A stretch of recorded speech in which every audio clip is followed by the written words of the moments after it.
Hello, everyone, and welcome to our Lesbian Visibility Day discussion. I am Postulant Sister Ida Hitthat from the Fourth City Sisters, a missionary house for the Sisters of Perpetual Indulgence.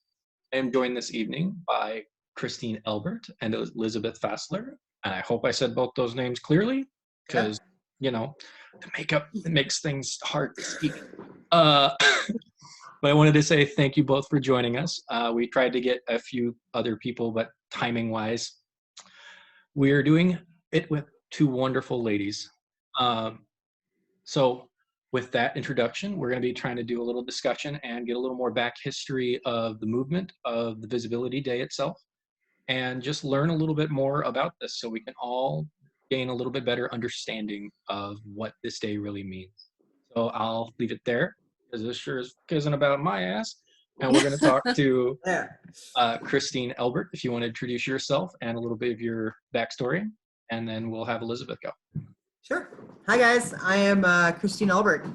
I am a lesbian, self-identified. I came out in 1988, so I've been in the community for a little over 30 years, and I love my community a lot. I'm really excited about days like today, where, especially for me personally, acknowledging lesbians and acknowledging what they've meant in my life and what my life means as a lesbian. So thanks so much for allowing us to talk a little bit with you guys today. Absolutely. Elizabeth? Okay, yeah, so my name is Elizabeth. I am a 23-year-old lesbian, also self-identified. I also like to use the word queer for myself. That's another word that I really hold very true to myself. I've been out, I guess 7 years now. So since I was about 16, and I have been involved when it comes to queer community groups with Growing American Youth a lot throughout my youth, and then I support them now as well. I'm not super involved otherwise with large organizations as a whole, kind of just building my own little queer tribe and working through that currently. Awesome. Thank you both again for joining us. And Christine, I know lighting is a bitch. Like, there's no good lighting. Every time I move, the sun is moving in this perfect way. I love this little halo that I am getting behind me. Right? Like, I'm sorry, but I'm gonna see if I can't find a place that I'm not quite so bright. Looking wonderful. There, I think that's better. Yeah? That looks good. Hi. Yeah. How you doing? Did you want to talk about how long you've been in the community too, Christine? Any other information? Okay, so I've been in the community a little over 30 years. Came out back in 1988. Started getting involved in the community in St. Louis in 1989. Right in the middle of the AIDS crisis, obviously. And I got sober through gay AA, which was really fantastic. I got sober, realized I was a lesbian, and then was fortunate enough to find gay AA. There weren't a lot of young recovering people, and there definitely were not a lot of young recovering gay people in Washington, Missouri back then. So that became the draw that I found to the gay community, and that's kind of where I came out within it. Since then, I've been able to be involved in a lot of different ways. I worked with Joan Lipkin for a number of years, doing some incredible queer gay theater back in the day when there was no queer or gay theater, unless somebody like her actually produced it.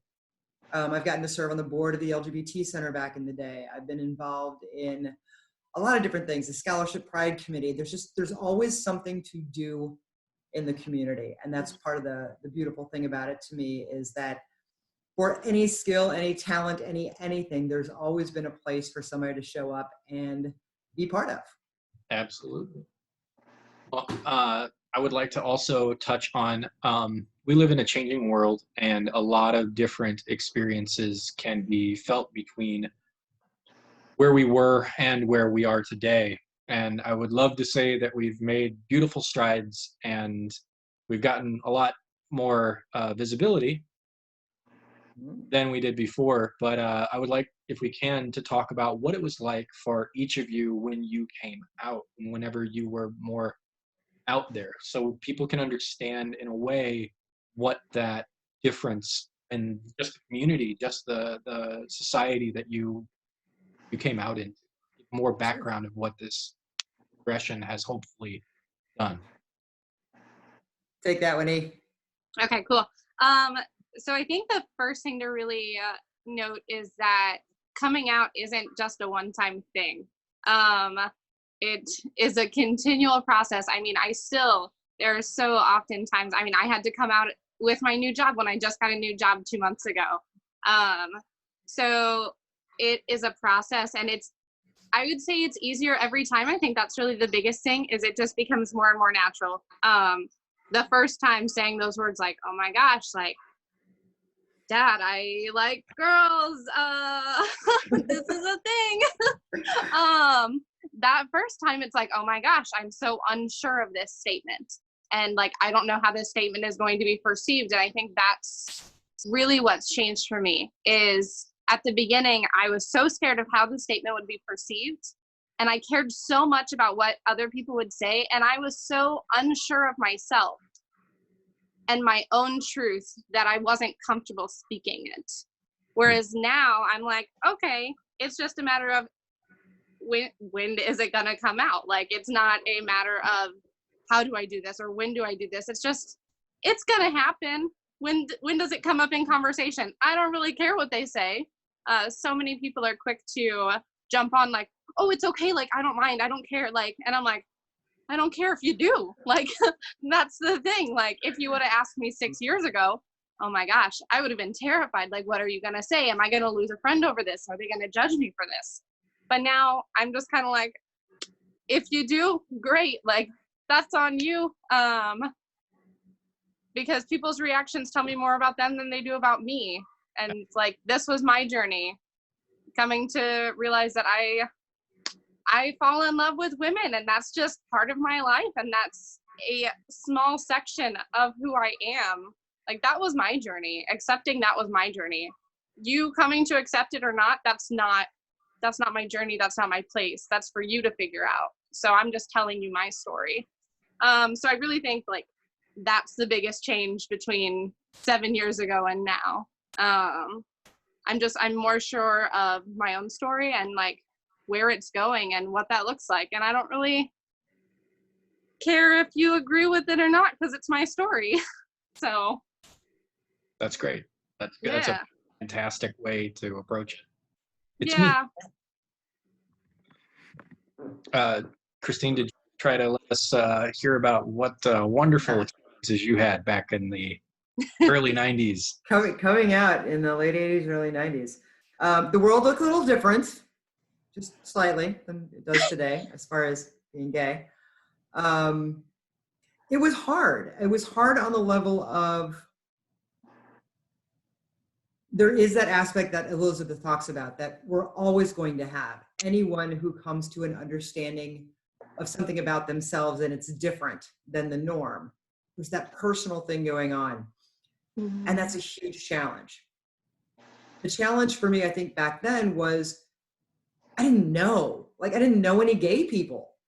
That was the hardest part, was being a young gay woman, a young lesbian in Washington, Missouri, going, I know this about me. I know that I fall in love with women. I know that I'm attracted to women. And I know that there's other people, I think, somewhere, maybe a couple, who might be that too, but I don't know them, and I don't know where they are, and I don't know how to find them. Just in the ether. Pretty much. It was the ether, but it was that feeling of aloneness. I am very, very different, and there's nobody to walk me through this, right? The thing I'm really grateful for the young gay kids and the young queer kids today is there are resources. Mm-hmm. It's talked about. So you can find support groups. I mean, there's incredible things like GSAs happening in high schools all over this country, so that when that kid does have that moment of, oh my God, I'm realizing something about me and I don't know what to do with it, there's going to be people around who go, we got that, we got you, we get it, it's okay, let's walk through this.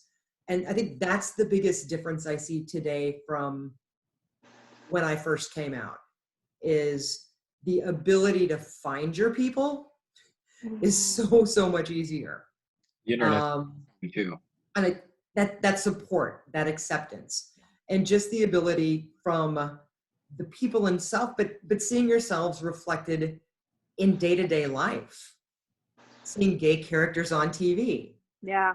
You know, I love the fact that we can all bitch online about who's doing drag the right way and who's doing it the wrong way. Yep. Not that we're bitching about drag, but that we're bitching about something that nobody talked about in the general public 30 years ago. Yeah. So it's not a question of can we talk about it now? Now it's a question of let's just tear it all down because everybody's talking about it because everybody wants to do it, right? And there's a beauty in that. There's an absolute beauty in that to me. That kids today they can see their lives reflected back at them. They can see role models that they can relate to, from professional athletes to Broadway singers to politicians to you name it. So our youth today growing up gay has some benchmarks, has some people who say, yep, we're here, right here. Don't worry about it. We got you. And I'm so grateful for that. I know what it was like to not have that. And I also know that that's what a lot of what I've been fighting for. A lot of people in the gay community with me as we went through the decades. That's what we were fighting for, was acceptance. Just let us be us. That's all we want. Nothing big. Just, don't kill us and let us love the way we want to. And you don't have to like us, but let us be, right? Accept us. And so taking that lesson a step further and having people have the ability to reach that without having to go hunt it down is encouraging to me, even in these days. It's very encouraging. That is a great point. And you actually touched on something that I wanted to head toward next, which is that aspect of nowadays we still do have moments, I mean, the horrifying moments of like Pulse and the individual people that you hear about in the different communities who are targeted for who they are. But in a lot of ways, it's one of those things that I want to touch on. You brought it up of don't kill us. You don't think of that as an everyday out there LGBT person, lesbian more specifically for the day, person of trying to be out there and worrying about that statement of I am who I am. Please don't shoot me.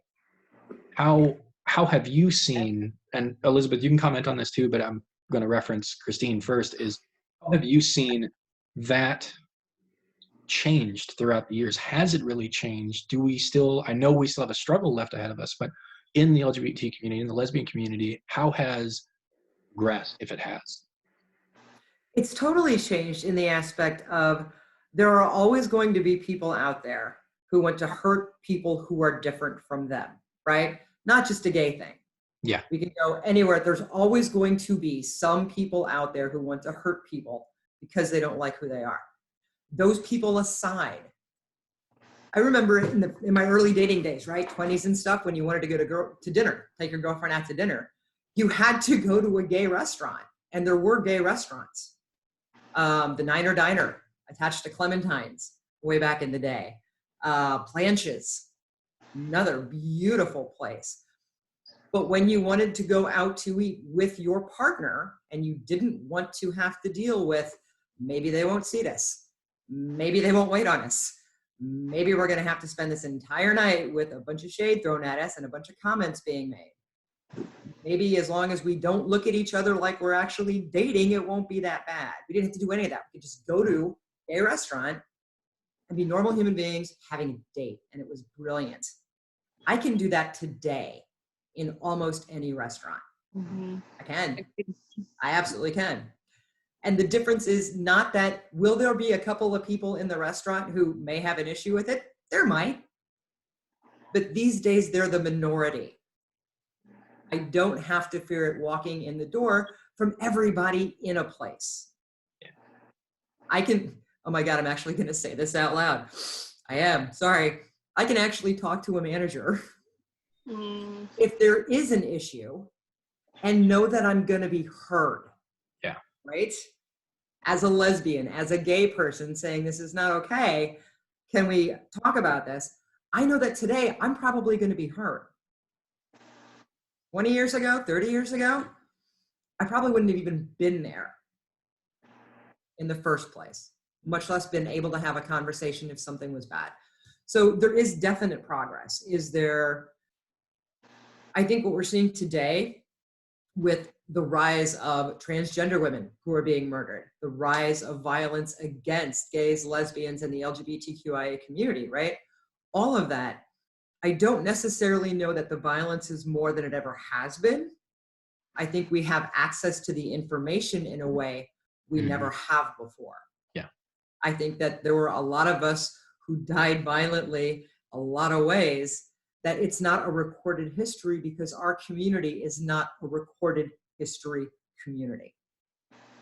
We don't know. There's so much we don't know. Now, this generation with the media, with that instant availability and that connection, we have the opportunity to start paying attention and start tracking it. We know what's happening to women, trans lesbians, right? What's happening to them across the world today, where we didn't know what was happening in other cities 30 years ago. So it seems like a lot, but I think the other side of that is it's also because we're talking on a much, much larger scale about what's happening to all of us everywhere. Definitely. Do you have anything to talk about, add to that, Elizabeth? Something you've seen? yeah, just a little bit. I know for me, given that, I mean, I've only really actively been a part of the community for 7 years, which is very different. So for me, I've never had to fear the threat of violence, not physical violence. The only hostility I have ever had to worry about is the snide commentary, the acceptable prejudices. And aside from, obviously, like, Pulse shook everybody's world. When that happened, like, I went from, oh my gosh, like, people aren't really violent against most LG. I mean, yeah, there's a lot of violence toward our trans brothers and sisters, but when it comes to the lesbians and the gays, like, we're not really facing a lot of violence, it seems, anymore. Like, not on a day-to-day, I have to worry every single day of my life basis. And so that definitely, I mean, gave a glimpse of, like, what it might have looked like, I think. I think that's really the only thing that I could really garner from that situation is what it potentially looked like before our older queer generations fought so hard to make it where we don't have to worry about that, where we don't have to worry about going to dinner with our significant others, because that's not a worry I've ever had I'm worried about violence. I have never had to go out to eat with a partner that I'm with and had to worry about violence. That's not something I've ever had in my life. And I'm so thankful, and I know the fight that was fought for that. And so I know, based on the stories I've heard, that there has to be so much that has changed. And I agree also that we're looking at it in a more, like, we have more information to clock it right now, but also we're talking about it. When it's a fight against one of our LGBT brothers and sisters, we're talking about the fact that that ties into it. We're not just ignoring the fact that there was a gay slur written on, like, carved into his car, and he was beat up. Like, we're not ignoring the slurs. We're not ignoring that aspect of it. Like, we're looking at it as a whole, and so we're willing to talk about it because we are talking about these things now. Like, and so I think that is a huge part of it, the willingness to actually speak about it and find solutions to it. Because as we have these numbers and as we're willing to talk about everything that's happening, that's how we continue to fight it. And if I can jump in here, because something you said struck something else that you said earlier, right, in your coming out process, and it was a conversation I had also kind of addressed earlier today, is the losing my train of thought here. The shame, right? Mm. That shame. And part of that is that fear of coming out to other people. And then we lose that shame because we realize we have absolutely nothing to be ashamed of. Yeah. And I think the beauty of like you right now, and your generation coming out, and the one that's coming out right behind you, is that because of the fact that we're talking about it on a huge level, it's a conversation, right? We're down to details. Let's play exactly which way you want to describe yourself. And down to details is good. It really is. It's not a bad thing at all. But that when we're doing that, when these kids are coming out with that, and if they have that shame, there's already a group around to say, you don't need it. You don't have anything to be ashamed of. You really don't, right? So we can take the shame off the table right here. Nothing wrong with you, absolutely at all. And I think that's a huge piece too.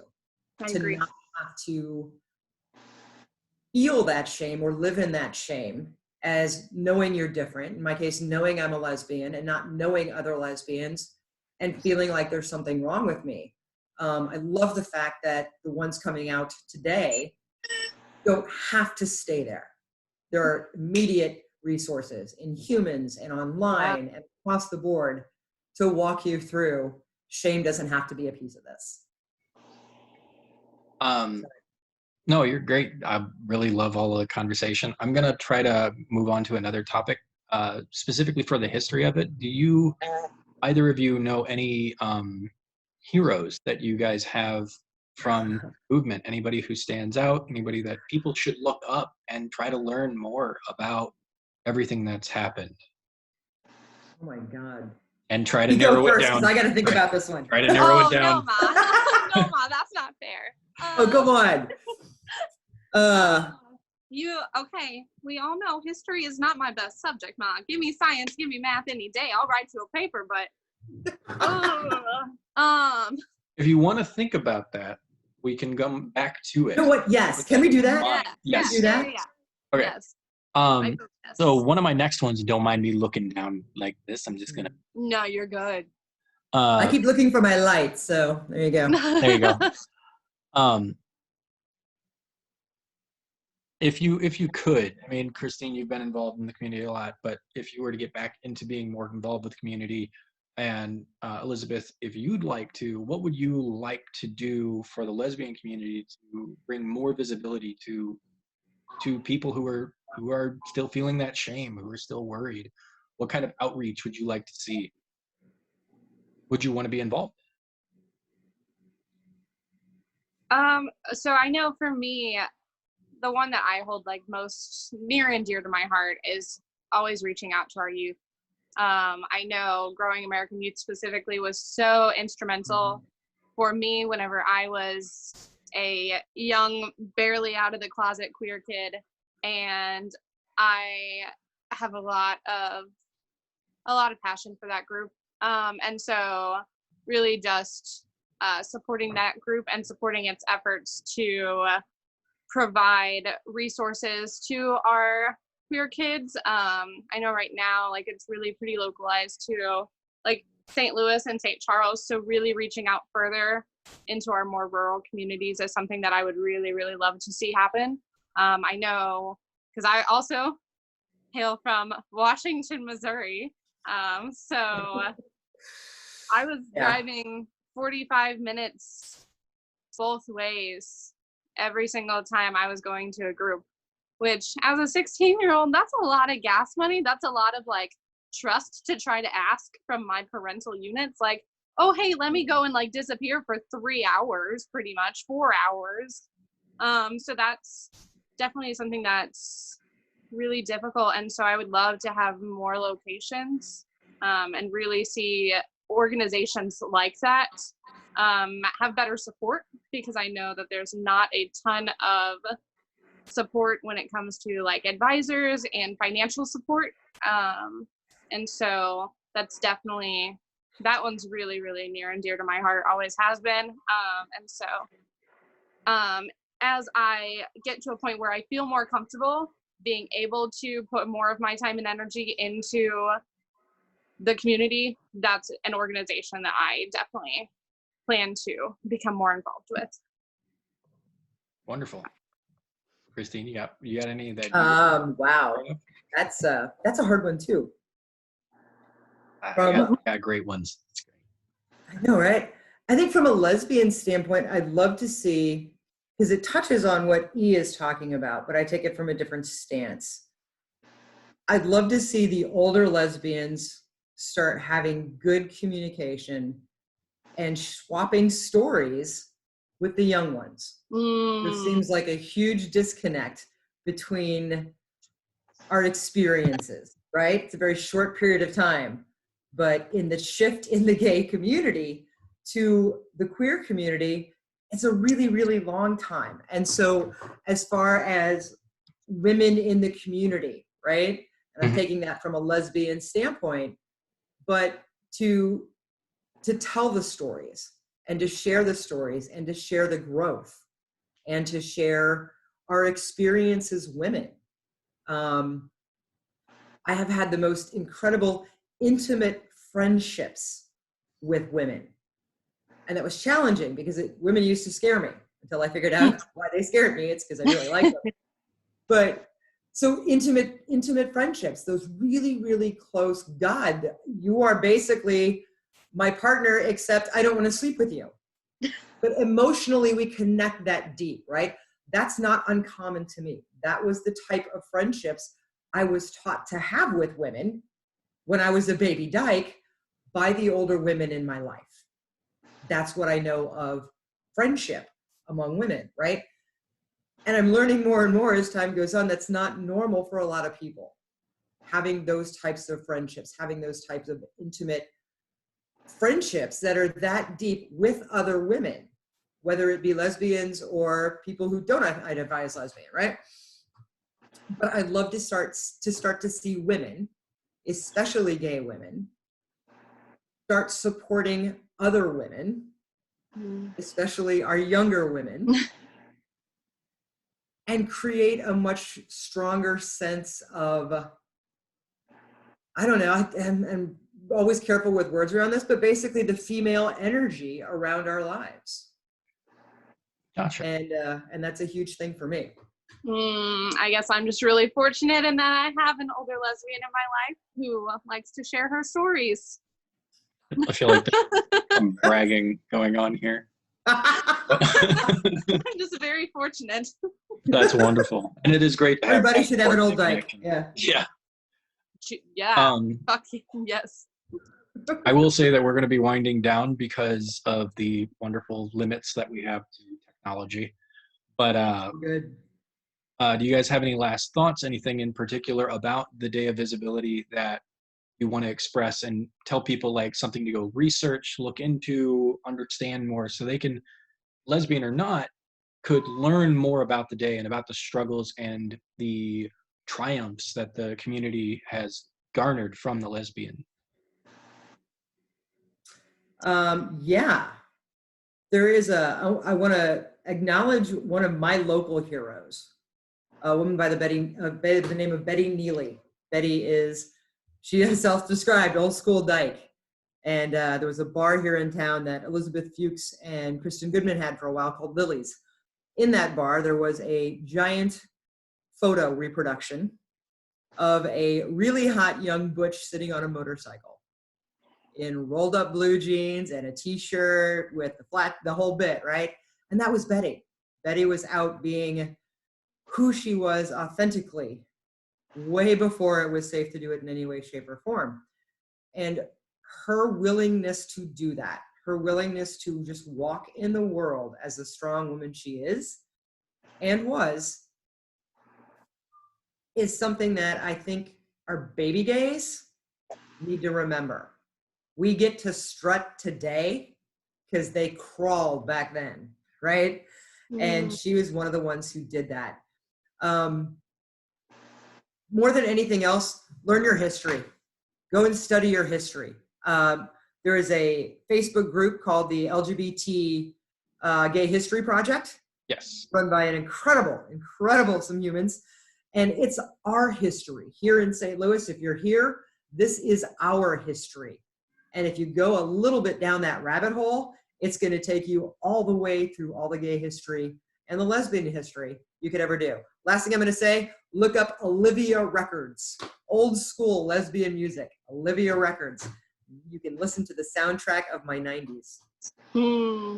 Elizabeth, we only got about a minute left. Is there anything you want to toss out? I was actually going to bring up just like queer music in general, especially lesbian musicians. I know the lesbian musicians that I have loved in my life have been some of the most influential in finding myself and accepting myself and in embracing other queer women and other queer humans. Specifically, the biggest one I would say in my life is Mary Lambert. Love her with everything, and also very body positive and like other great things. So just overall, definitely a listen to. So yeah, queer musicians, very important. Try to get a little list from each of you, anybody else that you can think of, and we'll attach it to this. But absolutely. Thank you both very much for your time. It's been wonderful.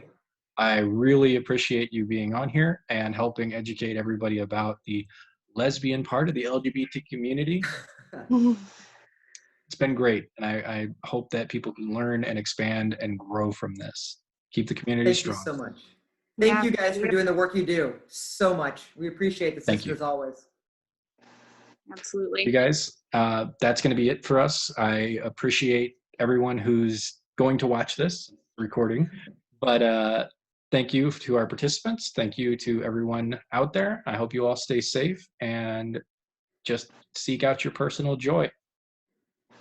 Bye, guys.